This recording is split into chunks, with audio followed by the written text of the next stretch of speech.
होते हैं who are minor, ठीक है, और what are the various precautions which bank have to take before opening the और maintaining the account of the minor. What are the conditions applied for that, right? So we already discussed that the person whose age is not 18 years, ठीक है, जिसका 18 साल उम्र नहीं है, उनसे जो भी कम उम्र के लोग हैं वो किस में आते हैं, माइनर में आते हैं, ठीक है। अगर कोई गार्जियन है, if a guardian of his person or property is appointed by the court before he complete 18th year, तो वो तब तक रिमेन आपका माइनर रहेगा जब तक वो 21 इयर्स का नहीं हो जाता। कहने का मतलब ये है कि अगर मान लो कि माइनर है और उनके पेरेंट्स जो हैं वो नेचुरल पेरेंट्स नहीं हैं, ऐसे सिचुएशन में अगर कोर्ट किसी भी पर्सन को एज अ माइनर का गार्जियन अपॉइंट करता है, और वो तब होता है कि जब उसकी 18 इयर्स एज नहीं हुई थी, ठीक है, उससे पहले ऐसा होता है, तो 21st ईयर तक वो बच्चा जो है वो एक तरीके से माइनर में ही रहेगा। 21st के बाद उसके पास राइट होगा कि वो प्रॉपर्टी को हैंडल कर पाए। क्लियर होगी बात? नेक्स्ट इज कि अगर हम इंडियन कॉन्ट्रैक्ट एक्ट 1872 की बात समझें तो वो बोलते हैं कि कोई भी minor is not capable to enter into a valid contract. Valid contract का मतलब ये होता है कि वो कॉन्ट्रैक्ट जो है वो उसमें इंप्लीमेंटेशन का कोई चांस ही नहीं है, उस कॉन्ट्रैक्ट के बेसिस पे आप कोई लीगल एक्शन ले ही नहीं सकते हो। वो कॉन्ट्रैक्ट जो है जिसमें माइनर एंटर हो गया है वो वॉइड है, यानी कि क्या है, जिसका कोई वैल्यू नहीं है और उस एग्रीमेंट के बेसिस पे आप कोई भी चीज क्लेम नहीं कर सकते। क्लियर होगी बात? ना ही कोई लीगल एक्शन ले सकते हैं। A contract for supply of necessaries of life to minor is a valid contract. लेकिन अगर कोई कॉन्ट्रैक्ट ऐसा है जो उसकी नेसेसरी उसके लाइफ के लिए जरूरी है, जैसे उसका एजुकेशन, तो ऐसे अगर कोई कॉन्ट्रैक्ट में एंटर होता है तो वो वैलिड हो सकता है, ठीक है। यहाँ पर कंडीशंस अप्लाइड। अगर हम बात करें कॉन्ट्रैक्ट की, अगर हम बात करें बैंकर के प्रिकॉशंस क्या क्या लेता है बैंकर माइनर से डील करने में, तो सबसे पहला पॉइंट है कि on May 2014, 6th May 2014 reserve bank of India जो है वो उन्होंने गाइडलाइंस, एक एडवाइस वो लेकर आया था, किसके लिए, अदर बैंक्स के लिए, क्योंकि आरबीआई इज एपेक्स बैंक, तो they are basically dealing with the other bank as well, ठीक है। तो यहां पर बैंक को क्या एडवाइस दिया, किसने, आरबीआई ने। आरबीआई ने बोला कि कोई भी माइनर किसी भी एज का अगर है तो उसका saving account, recurring account, current account, यानी सारे टाइप के अकाउंट को आप ओपन कर सकते हैं, यानी ऑल टाइप ऑफ अकाउंट्स, लगभग recurring account, current account, saving account of any age group, मतलब माइनर में कोई भी एज ग्रुप का अकाउंट आप ओपन कर सकते हैं, ठीक है। और वो भी किसके थ्रू होगा, हिज और हर नेचुरल गार्जियन, यानी जो उनके बायोलॉजिकल माँ बाप है, माता पिता है, उनके थ्रू आप अकाउंट को ओपन करवा सकते हो, ठीक है। नेक्स्ट, माइनर, और जो माइनर की एज 10 इयर्स है या उससे ज्यादा है, 10 इयर्स से ज्यादा है, तो ऐसे सिचुएशन में वो अपना अकाउंट ओपन भी करवा सकता है और वो खुद से ऑपरेट भी कर सकता है इंडिपेंडेंटली। क्लियर? नेक्स्ट पॉइंट, इसी बात में आगे छोटे छोटे पॉइंट्स लिखते जा रहे हो कि नहीं, माइनर्स में लिखो, बहुत सारी गलतियां की तुम लोगों ने, ठीक है। और जो मिनिमम डॉक्यूमेंट चाहिए होगा इस अकाउंट को ओपन करने के लिए या स्टार्ट करने के लिए, वो डिसाइड करेगा बैंक कि व्हाट डॉक्यूमेंट्स आर रिक्वायर्ड। सो यहां पर हमने क्या समझा कि 18 से कम जो है माइनर है, लेकिन और कोई भी कॉन्ट्रैक्ट, अगर इंडियन कॉन्ट्रैक्ट एक्ट 1872 का देखें तो कोई भी कॉन्ट्रैक्ट में माइनर एंटर नहीं कर सकता अनटिल एंड अनलेस वो कोई नेसेसरी लाइफ का कुछ कॉन्ट्रैक्ट हो, ठीक है। उससे पहले एक और पॉइंट था कि 21st ईयर तक आप माइनर रहेंगे अगर 18 से पहले ईयर, मतलब बिफोर 18 ईयर से पहले अगर कोर्ट ने आपको कोई पर्सन को अपॉइंट करके दिया हो। क्यों अपॉइंट किया हो आपने, उन्होंने कस्टम उसको, क्योंकि उनके नेचुरल गार्जियन ना हो, तो 21st एज तक वो माइनर ही रहेगा, वो अपने प्रॉपर्टी को ऑपरेट नहीं कर सकता। आरबीआई ने कहा किसी भी एज ग्रुप का अकाउंट ओपन हो सकता है, recurring, saving, current, through their natural guardian, his और हर नेचुरल गार्जियन के थ्रू। लिखते जाओ, इसीलिए बता रही हूँ, रिपीट कर रही हूँ दोबारा से। नेक्स्ट है कि जो 10 इयर्स का होगा या उससे ज्यादा एज का होगा वो ओपन भी करवा सकता है अकाउंट और इंडिपेंडेंटली मैनेज भी कर सकता है अपने अकाउंट को, यानी इंडिपेंडेंटली अपने बैंक को अकाउंट को ऑपरेट भी करेगा। ठीक है, और एक और भी चीज है कि इन सच केस बैंक जो है, लेकिन हाँ एक चीज याद रखिएगा कि ऐसा नहीं है कि बैंक उस माइनर को करोड़ों रुपए का ऑपरेट करने दे देगा अकाउंट, नो, ना ही लोन लेने देगा ना ही ऑपरेट करने देगा। एक अमाउंट फिक्स कर देगा कि आप कितने अमाउंट तक आप बैंक में रख सकते हैं या बैंक में ट्रांजैक्शन आप कर सकते हैं, तो उसका जो वो बोलते हैं ना कि एक फिक्स लिमिट होगा। ठीक है, in terms of age and amount up to the minor may be allowed to operate the deposit account independently, यानी कि अगर कोई डिपॉजिट अकाउंट है और ऐसे सिचुएशन में बच्चा मैनेज तो कर सकता है इंडिपेंडेंटली, लेकिन जो अमाउंट होगा that will be fixed by the bank. ठीक है, और एक और चीज कि जो मिनिमम डॉक्यूमेंट क्या क्या चाहिए, what minimum document is required, that is even also decided by the bank. ठीक है, next one, bank records. Everyone turn on your camera. यहां तक समझ में आया? The bank record of the date of birth यानी DOB of the minor as given by the minor और his guardian, यानी बैंक रिकॉर्ड के लिए आप बच्चे का जन्म तिथि दीजिएगा ताकि बैंक में उसका रिकॉर्ड रहे। ठीक है, और जैसे ही वो मेजोरिटी में आएगा, on the attainment of majority, जैसे मतलब माइनर से वो जैसे ही मेजोरिटी में आया यानी उसकी एज 18+ हो गई, ठीक है, तो अकाउंट जो भी माइनर का होगा in the name of guardian should be closed and the balance paid to the minor then measure or transfer to the new account is or her own name। मतलब समझ में आया कॉन्सेप्ट?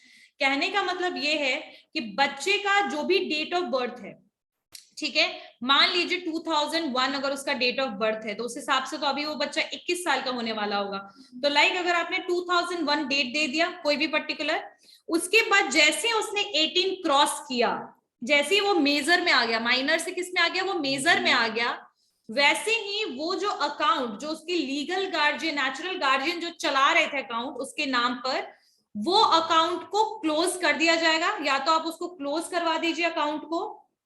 ठीक है, उसके बाद जितना भी पैसा उस अकाउंट में है वो किसको चला जाएगा, मेजर को, यानी कि बच्चे के जो वो जो बच्चा जो 18+ हो गया उसके अकाउंट या उसके पास वो चला जाएगा वो पैसे का राइट।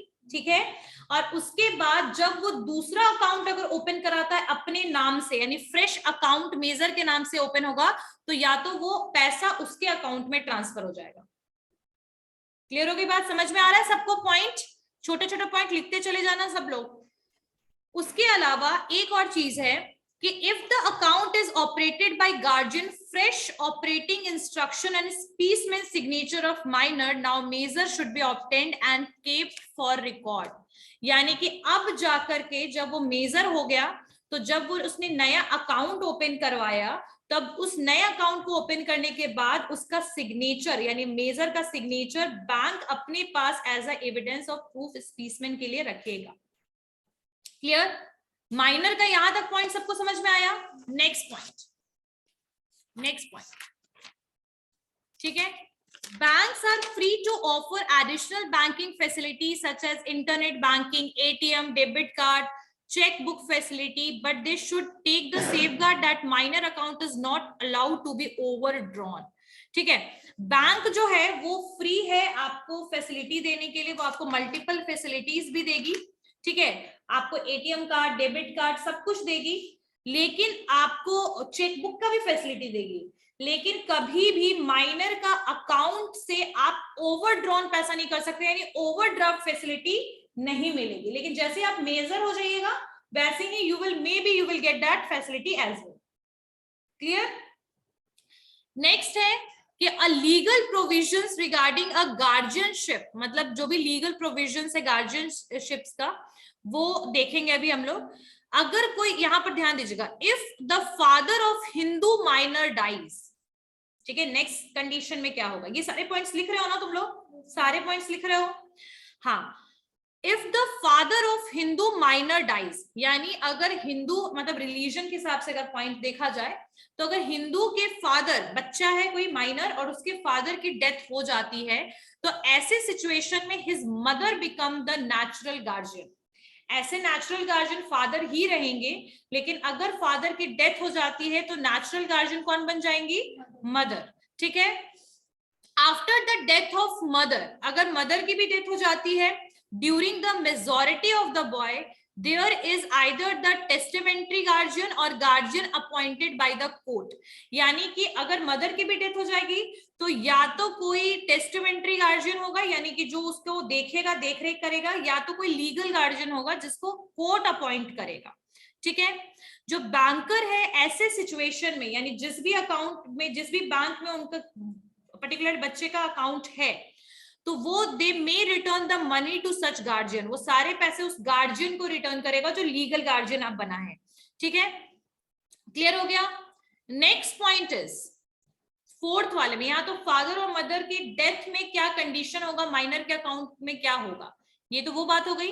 अब नेक्स्ट कंडीशन क्या है कि in the case of minor dies, यानी कि जो 18 इयर्स उसने टच भी नहीं किया और उसकी डेथ हो गई, if the in the case the minor dies, the balance of account is permitted to be withdrawn.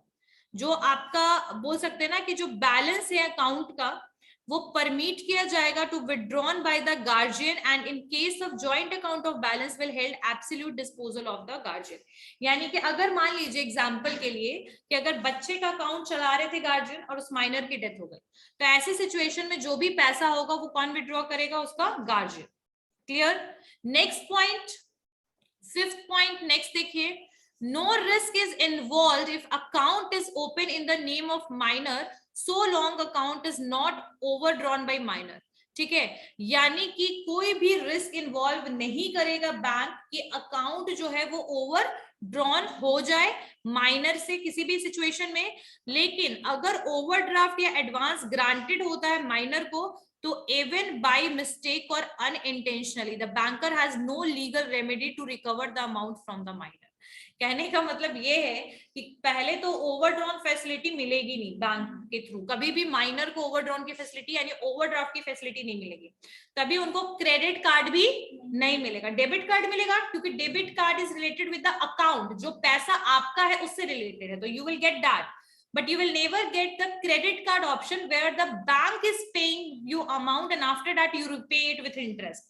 That facility is not provided by the bank। But अगर वो ऐसा होता है कि उनको ये फैसिलिटी मिल जाता है, तो may be that was unintentional, मतलब गलती से, मिस्टेक से वो फैसिलिटी दे दिया गया, अप्रूव कर दिया गया।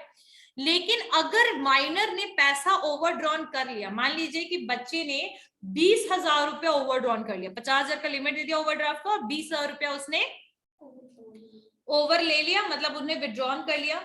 अब ऐसे सिचुएशन में बैंक चाहे भी तो उसके पास कोई रेमेडी या सोल्यूशन नहीं कि वो 20,000 रुपए उस माइनर से निकलवा ले।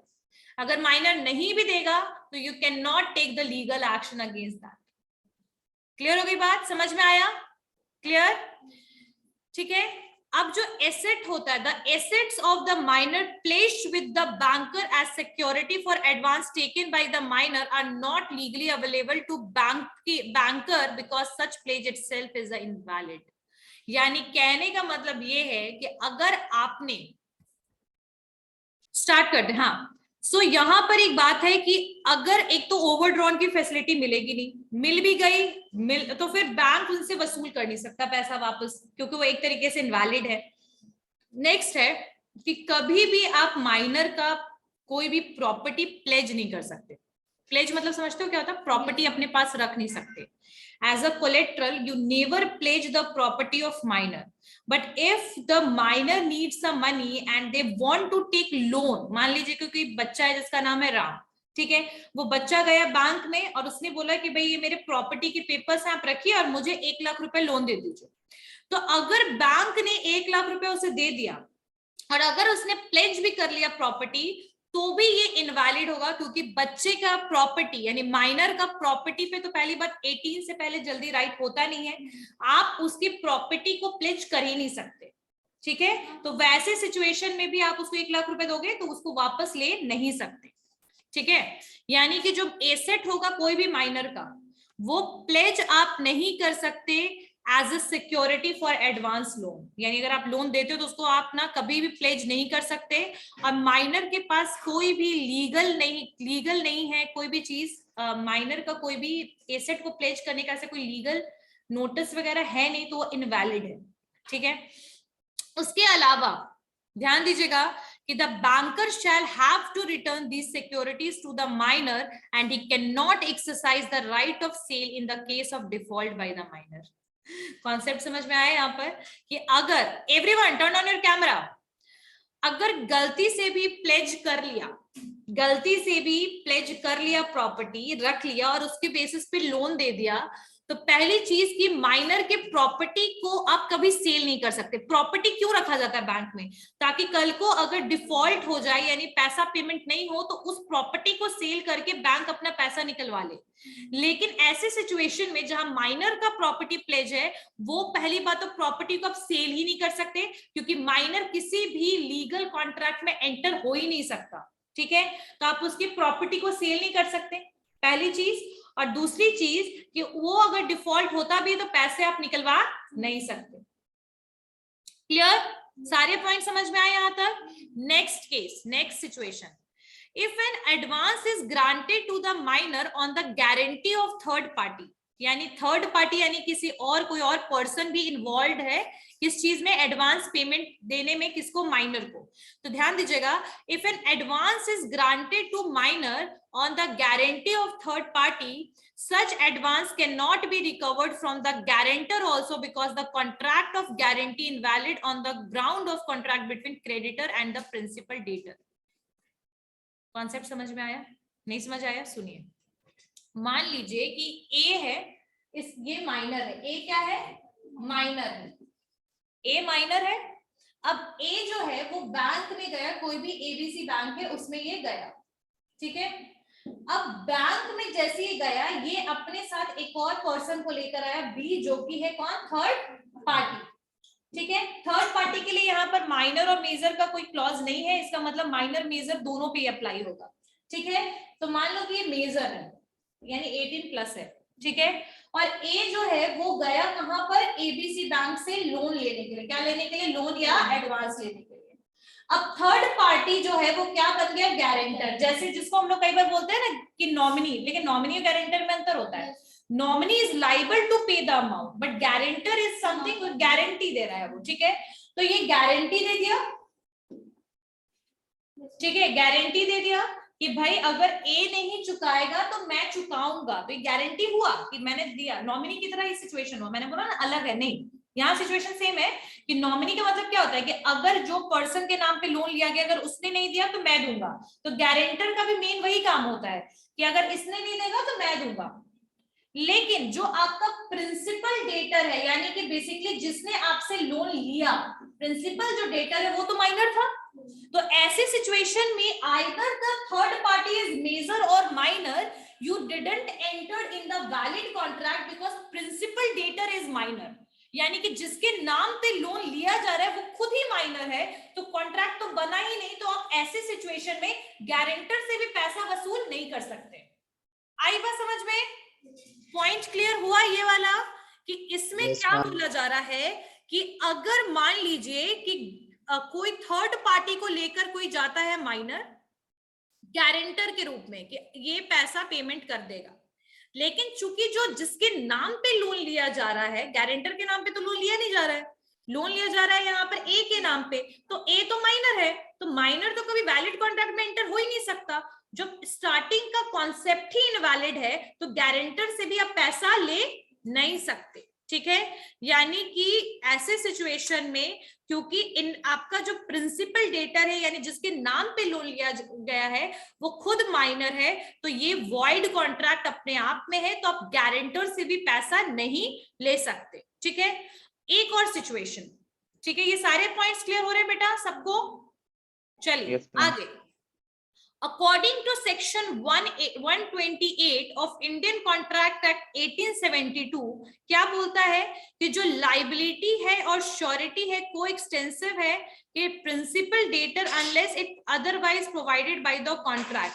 यानी ये जो लाइबिलिटी है, मतलब यहाँ पर ये बात है कि it can not be held liable to guarantee given by default by a minor. वही सेम सिचुएशन, अगर डिफॉल्ट होता है तो कोई गारंटी भी काम नहीं आएगा, पैसे का कोई गारंटर वगैरह कोई भी काम नहीं आएगा, ठीक है। तो there is one case study, Edavan Nambiar and Mulakai Raman, ठीक है, that is basically of Madras. Madras में 1957 का ये केस है, जहां पर मद्रास कोर्ट, हाई कोर्ट ने क्या बोला, मतलब ये मद्रास हाई कोर्ट में ये केस गया, उन्होंने क्या बोला, ये किसके बीच में, एडवन नाम्बियर वर्सेस मुलाकाई रमन, ठीक है। और ये कहां पर आया है, ये 1957 का केस है, 1957 में ये हुआ, जो मद्रास हाई कोर्ट ने कहा, अपहेल्ड किया अपने व्यू पॉइंट को, कि जो liability of sureties ancillary if materialise if there is a valid obligation on part of debtor whose डेब्ट और obligation is guaranteed, however if contract of guarantee provide contrary to above, the guarantor may held liable for debt of the minor। यानी कहने का मतलब यहाँ पर एक situation ऐसा, यहाँ पर ये सिचुएशन है कि अगर माइनर कोई कॉन्ट्रैक्ट में एंटर हुआ, ठीक है, लेकिन अगर मान लो कि उसको लोन लेना है, एडवांस लेना है, लेकिन उसने अपने आप को रिप्रेजेंट किया एज अ मेजर, ठीक है, पहला सिचुएशन ये। और सेकंड सिचुएशन ये था कि अगर माइनर ने वो भले वो एडवांस लिया हो, लेकिन वो 1 साल के अंदर मेजॉरिटी में जब आ जाएगा तब ये क्या एग्रीमेंट काम आएगा। तो यहाँ पर सिचुएशन है कि अगर लेने के टाइम पे ही represented himself as a major और उसके लिए भी उसने गारंटर को लेके गया, तब गारंटर लाइबल हो सकता है। आई बात समझ में? तो अगर वही पहले से ही मिस्टेक, अगर ऐसा सिचुएशन होता है, तब फिर वो लाइबल हो जाएगा। तो देयर आर मल्टीपल ऑप्शंस। मतलब next point is a minor may endorse, draw, endorse का मतलब थर्ड पार्टी को ट्रांसफर करना। Minor may draw, endorse or negotiate a check or a bill, but he cannot be held liable on such check or bill। यानी कि वो बना सकता है, ड्रॉ कर सकता है, लेकिन वो लाइबल नहीं है उस चेक के लिए, ठीक है। he cannot be sued, यानी कि चेक बना करके दे दिया, ठीक है, लेकिन अगर वो चेक मान लो कि बाउंस कर गया, तो उसके लिए लाइबल माइनर नहीं होगा, ठीक है। तो ही can not B should, should का मतलब उसके ऊपर कोई लीगल एक्शन या केस नहीं लिया जाएगा in respect of bill accepted by him during his minority.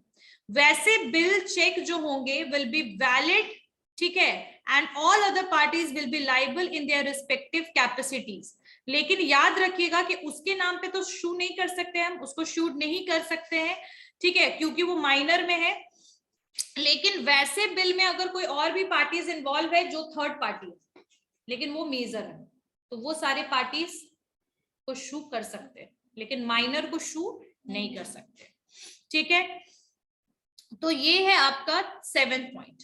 8th point मतलब के समझो कि ड्रॉ कर सकता है, निगोशिएट कर सकता है, ये क्या बोलते हैं, इंडोर्स कर सकता है, लेकिन चूंकि वो माइनर है तो बाकी जो पार्टी मेजर है वो इन्वॉल्व हो जाएंगे केस में, हो सकता है, लेकिन उसके ऊपर केस नहीं होगा।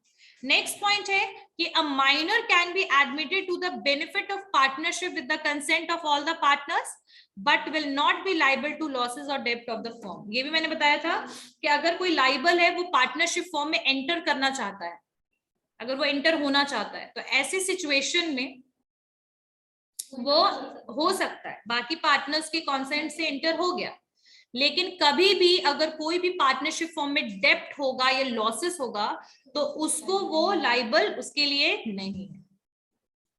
क्लियर हो गई बात, समझ में आया?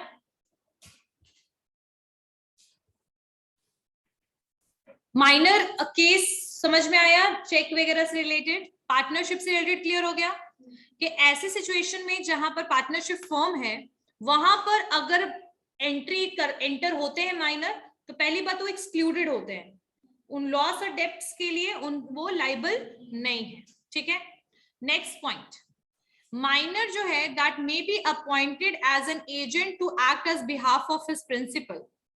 मतलब पार्टनरशिप में प्रिंसिपल एजेंट रिलेशनशिप होता है कि एक कोई प्रिंसिपल की तरह काम करता है, एक कोई एजेंट की तरह काम कर सकता है, तो माइनर इसके लिए अपॉइंट हो सकता है। माइनर इसके लिए आपके प्रिंसिपल और एजेंट रिलेशनशिप के लिए दे आर बेसिकली एजेंट की तरह काम कर सकता है प्रिंसिपल के लिए।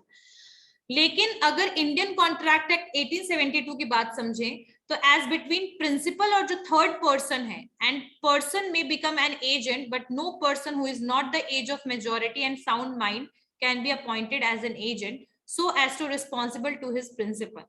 यानी कि जो माइनर है वो एजेंट जो है वो रिस्पॉन्सिबल नहीं होगा प्रिंसिपल के लिए, मतलब अपॉइंट आप कर लो लेकिन कोई भी लॉस अगर उसके थ्रू हो गया तो उसके लिए वो लाइबल नहीं होगा कि वो पे करेगा प्रिंसिपल को, यानी कि जवाबदेही का राइट नहीं है माइनर के पास। कोई भी पर्सन जिसका एज माइनर है या जो अनसाउंड माइंड का है वो एजेंट बन ही नहीं सकता, लेकिन अगर वो बन गया तो they are not liable for the principal. ठीक है, now legal provisions regarding to the guardianship of a minor. अगर लीगल प्रोविजंस की बात करें माइनर की गार्जियनशिप की, तो जो गार्जियन माइनर के होंगे या तो वो नेचुरल गार्जियन होंगे या तो टेस्टामेंट्री गार्जियन होंगे या तो फिर guardian appointed by the court, यानी कोर्ट के द्वारा अपॉइंटेड गार्जियन होंगे। पहला है नेचुरल गार्जियन। नेचुरल गार्जियन कौन होंगे? नेचुरल गार्जियन वो होंगे जो Hindu minority and guardianship act 1956 के हिसाब से जो भी कोई भी अगर in a case of a minor boy और unmarried girl, his or her father and after him the mother shall be the natural guardian। ठीक है, माइनर बॉय और एन अनमैरिड गर्ल, ठीक है, कोई भी अगर बच्चे हैं जिनकी एज 18 से कम है और जिनके माँ बाप बायोलॉजिकल जो पेरेंट्स होते हैं they are the natural guardian. लेकिन in case of a married girl, अगर किसी लड़की की शादी हो जाती है तो ऐसे वो भी माइनर की, खैर ये तो इलीगल है, ठीक है, बाल विवाह जिसको हम कहते हैं चाइल्ड मैरिज, तो दैट इज इलीगल। लेकिन अगर in case of married girl minor है अगर वो, her husband shall be the natural guardian. उसका गार्जियन कौन बन जाएगा? हस्बैंड। क्लियर हो गई बात? Next one is the terms father और mother does not include step father और स्टेप मदर। ठीक है, यानी कि यहाँ नेचुरल गार्जियन का मतलब होगा जो बायोलॉजिकल पेरेंट्स होंगे वही सिर्फ, ठीक है, कोई भी स्टेप मदर या स्टेप फादर को नेचुरल गार्जियन की कैटेगरी में नहीं रखा गया है। क्लियर हो रही है बात?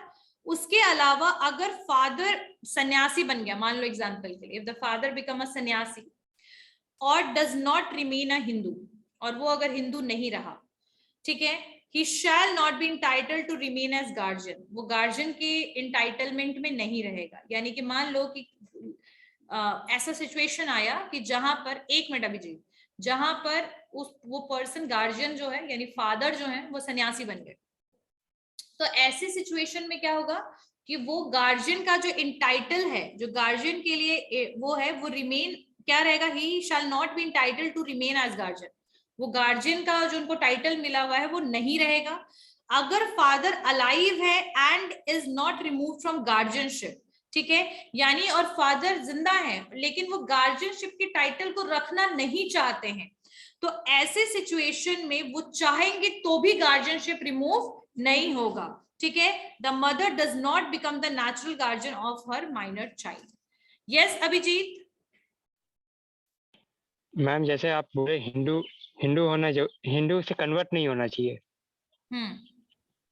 तो वो मुस्लिम जैसे है तो मुस्लिम से कन्वर्ट नहीं होना चाहिए। नेक्स्ट पॉइंट कि अगर जो फादर या मदर, फादर जो है या मदर जो है उसमें स्टेप मदर स्टेप फादर नहीं आएंगे, और अगर फादर सन्यासी बन जाते हैं या फिर अपने रिलीजन को छोड़ देते हैं, हिंदू के रिलीजन को छोड़ देते हैं, तो ये आई थिंक सब रिलीजन के लोग अगर छोड़ देते हैं तो ऐसी सिचुएशन में उनका जो इंटाइटलमेंट गार्जियन का था वो हट जाएगा। लेकिन फादर अलाइव है और वो नहीं चाह रहे बच्चे की जिम्मेदारी लेना, गार्जियनशिप की तरह नहीं रिस्पॉन्सिबिलिटी लेना चाह रहे हैं, तो वो पॉसिबल नहीं है।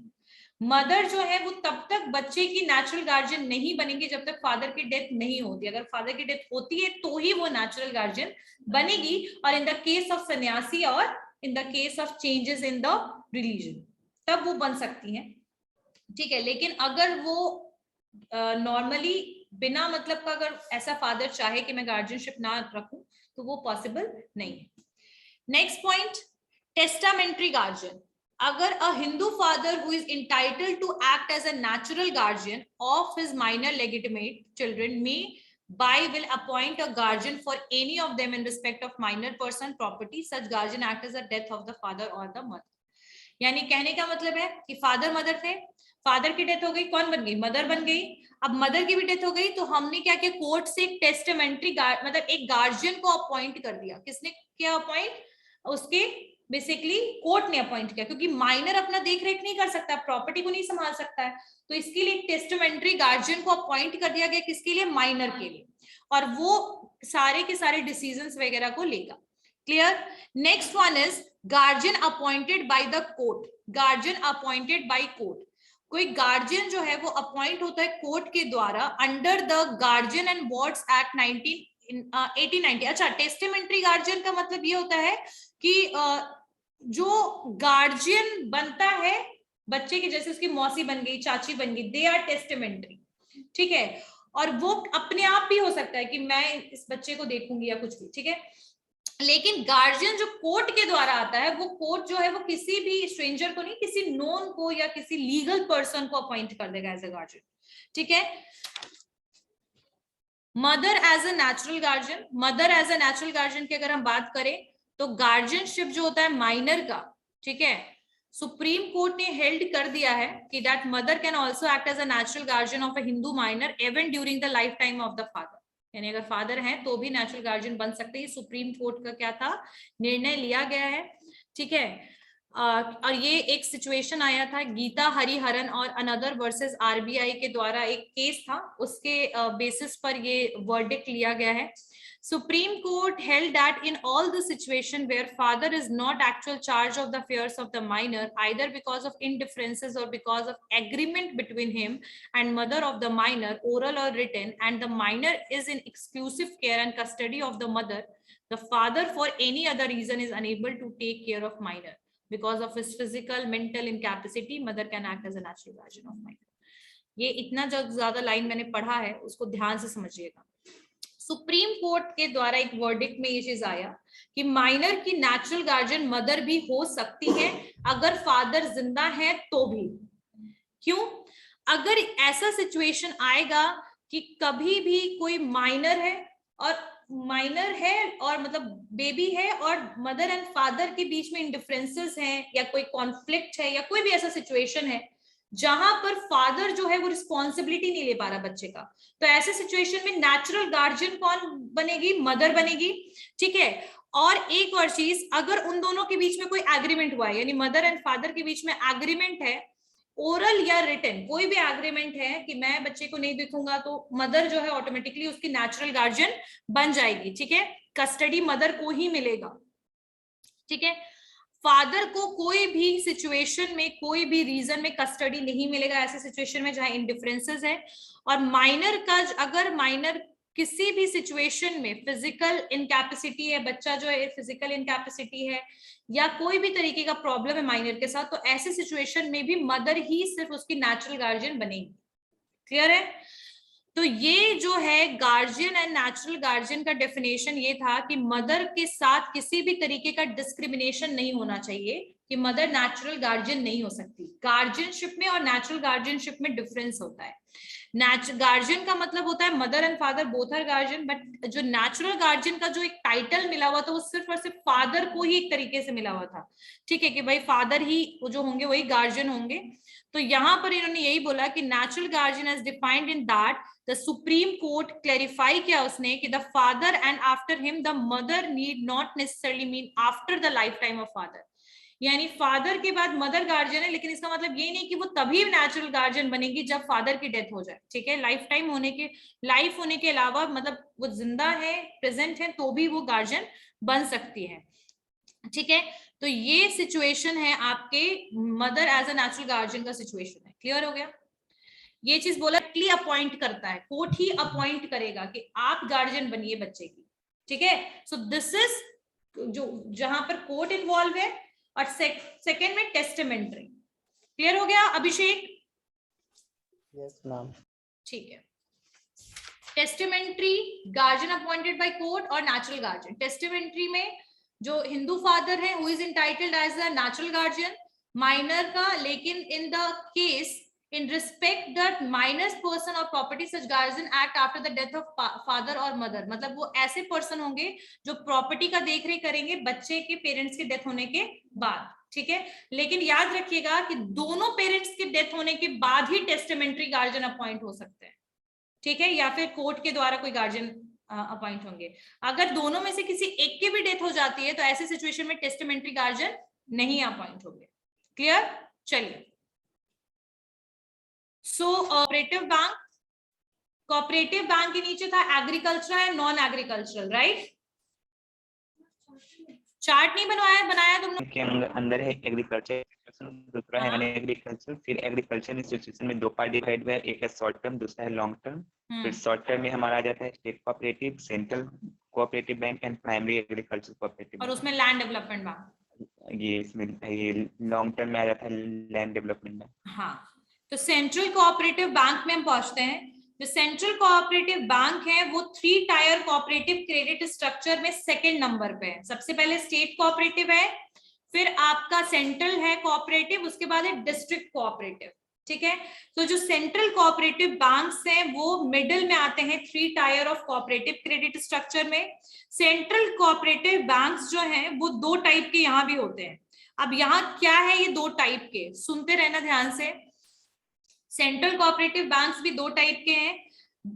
एक तो है कि there can be the cooperative banking union, जिसका मेंबरशिप जो है वो सिर्फ कोऑपरेटिव सोसाइटी था पहले, और उनके मेंबर्स ने मिलकर के बैंक ओपन किया। ठीक है, जैसे कोऑपरेटिव बैंकिंग यूनियन एग्जिस्ट करती थी पंजाब में, हरियाणा में, उड़ीसा और केरला में, तो वहां पर कोऑपरेटिव सोसाइटी के कुछ लोग और यूनियन ने मिलकर के बैंक को ओपन कर दिया।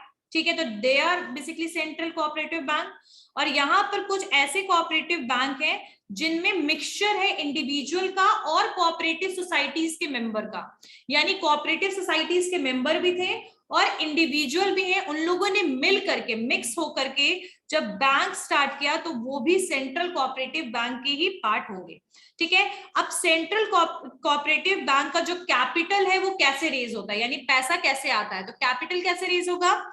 जो सेंट्रल कोऑपरेटिव बैंक है वो अपने वर्किंग कैपिटल यानी जो डे टू डे के पैसे जो लगते हैं, ठीक है, तो वर्किंग कैपिटल को वो अपने फंड, डिपॉजिट और बोरोइंग सोर्सेस वगैरह से वो अर्न करते हैं। इन द ओन फंड उनका जो मेजर पोर्शन है वो शेयर कैपिटल के बेसिस पे अर्न करता है, और इनको कंट्रीब्यूशन मिलता है, किससे मिलता है, कोऑपरेटिव सोसाइटी से मिलता है इनको कंट्रीब्यूशन, सेंट्रल कोऑपरेटिव बैंक को, और स्टेट कोऑपरेटिव से मिलता है, स्टेट गवर्नमेंट से मिलता है, स्टेट गवर्नमेंट से मिलता है इनको पैसा।